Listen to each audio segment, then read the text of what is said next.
नमस्कार, मी ॲडव्होकेट अथर्व मगदूम आणि आजच्या व्हिडिओमध्ये आपण बघूया हक्क सोडपत्र करताना 5 कोणत्या मोठ्या चुका आहेत ज्या तुम्हाला टाळल्या पाहिजेत. तर त्याच्यामधली सर्वात मोठी पहिली चूक अशी आहे की हक्क सोडपत्र हे नोटराइज्ड करणे. पहिली तर गोष्ट, ज्यावेळेस तुम्ही हक्क सोडपत्र करणार आहात त्यावेळेस या गोष्टीची दक्षता घ्या की हक्क सोडपत्र हे चुकूनही नोटराइज करू नका. हे दुय्यम निबंधक कार्यालयात म्हणजे सब रजिस्ट्रार ऑफिसमध्ये प्रॉपर रजिस्ट्रेशन म्हणजेच नोंदणीकृत दस्त करणं गरजेचं आहे, अनिवार्य आहे. कारण की हक्क सोडपत्र हा असा दस्त आहे ज्याच्यामध्ये आपण मालकी हक्क हा दुसऱ्याच्या नावाने देतो किंवा दुसऱ्याला ट्रान्सफर करतो. आणि इंडियन रजिस्ट्रेशन ऍक्टच्या सेक्शन 17 मध्ये स्पष्टपणे उल्लेख आहे की असा कोणताही दस्त ज्याच्यामध्ये मालकी हक्क हा एक व्यक्ती दुसऱ्या व्यक्तीला ट्रान्सफर करतो, असा कोणताही दस्त हा नोंदणीकृत असणं गरजेचं आहे. नोंदणीकृत म्हणजे कुठं नोंदणीकृत, तर सब रजिस्ट्रार ऑफिस म्हणजेच दुय्यम निबंधक कार्यालयात नोंदणीकृत असणं म्हणजेच रजिस्टर्ड असणं हे गरजेचं आहे. त्यामुळे हक्क सोडपत्र हे प्रॉपर रजिस्टर्ड करून घेणं गरजेचं आहे. नोटराइज्ड हक्क सोडपत्राला व्हॅलिडिटी नसते. त्याच्यानंतर दुसरी मोठी चूक अशी आहे की सर्व वारसांना पक्षकार न बनवणे. ज्यावेळेस तुम्ही एखाद्या मालमत्तेमध्ये हक्क सोडत असता, त्या मालमत्तेमध्ये इतर जे वारसदार आहेत त्या सर्व वारसदारांना तुम्ही पार्टी म्हणून तुमच्या हक्क सोडपत्राच्या प्रोसेसमध्ये इन्क्लूड करणं गरजेचं आहे. जर कोणताही वारसदार त्याच्यामध्ये मिस झाला तर पुढे ते प्रॉब्लेमॅटिक होऊ शकतं.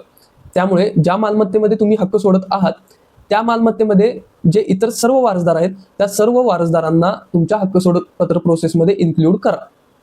त्याच्यानंतर तिसरी सर्वात मोठी चूक आहे मालमत्तेचे संपूर्ण तपशील न लिहिणे.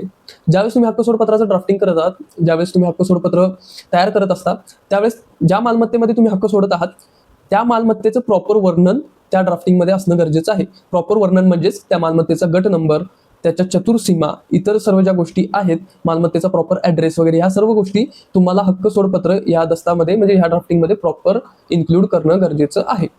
त्याच्यानंतर पुढची सर्वात मोठी चूक जी लोक करतात ती आहे योग्य स्टॅम्प ड्युटी न भरणे.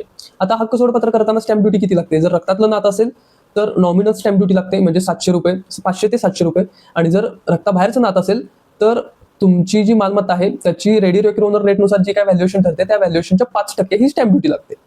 त्यामुळे स्टॅम्प ड्युटी ही प्रॉपर भरणं गरजेचं आहे. जर जो व्यक्ती हक्क सोडत आहे तो रक्तातल्या नात्यातला नसेल, जर तो बाहेरचा व्यक्ती असेल तर अशा वेळेस तुम्हाला स्टॅम्प ड्युटी 5% भरावी लागणार आहे. अशा वेळेस तुम्ही जर 500 रुपये वगैरे स्टॅम्प ड्युटी भरली तर त्या दस्ताला काहीच अर्थ राहणार नाही. त्याच्यानंतर सर्वात लास्टची जी अशी चूक आहे जी लोक वारंवार करतात ती आहे फेरफार न करणे. फेरफार हा खूप महत्त्वाचा टप्पा आहे कोणत्याही दस्तामध्ये, कोणत्याही दस्ताच्या प्रोसेसमध्ये. ज्यावेळेस फेरफार होतो, ज्यावेळेस फेरफार पूर्ण होतो त्याच वेळेस ती दस्त प्रक्रिया पूर्ण झाली असं आपण शिक्कामोर्तब करू शकतो. त्यामुळे कृपया ज्यावेळेस तुमचा हक्क सोडपत्र होईल त्यावेळेस फेरफार करून म्हणजेच म्युटेशन एंट्री करून ज्या व्यक्तींनी हक्क सोडलेला आहे त्यांचं नाव उतार्यावरून काढून घ्या. ह्याच्यासाठी प्रोसेस काय असते? जर तुमची मालमत्ता शहरी असेल तर सिटी सर्वे ऑफिसमध्ये फॉर्म 30 मिळतो.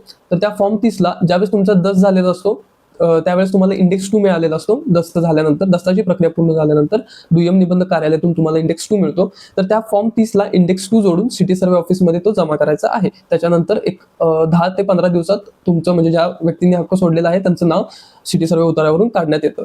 जर गावाकडची मालमत्ता असेल तर तलाठी साहेबांच्या नावाने अर्ज लिहून त्या अर्जामध्ये नमूद करायचं आहे की असं हक्क सोडपत्र ची प्रक्रिया पूर्ण झालेली असून या अर्जाला मी इंडेक्स 2 जोडलेला आहे. कृपया XYZ अमुक अमुक व्यक्तीचं नाव हे 7/12 उतार्यावरून कमी करण्यात यावं आणि त्याला तुमचा इंडेक्स 2 जोडायचा आणि तो अर्ज तलाठी साहेबांना द्यायचा. त्याच्यानंतर सुद्धा साधारण 7 ते 10 दिवसामध्ये फेरफार एंट्री होऊन त्यांचं नाव कमी केलं जातं. त्यामुळे माझी हीच विनंती आहे की कृपया फेरफार या घटकाकडे तुम्ही दुर्लक्ष करू नका.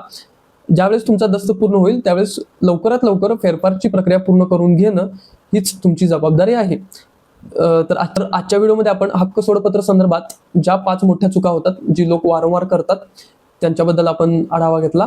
मी आशा करतो की तुम्हाला हा व्हिडिओ आवडला असेल. धन्यवाद.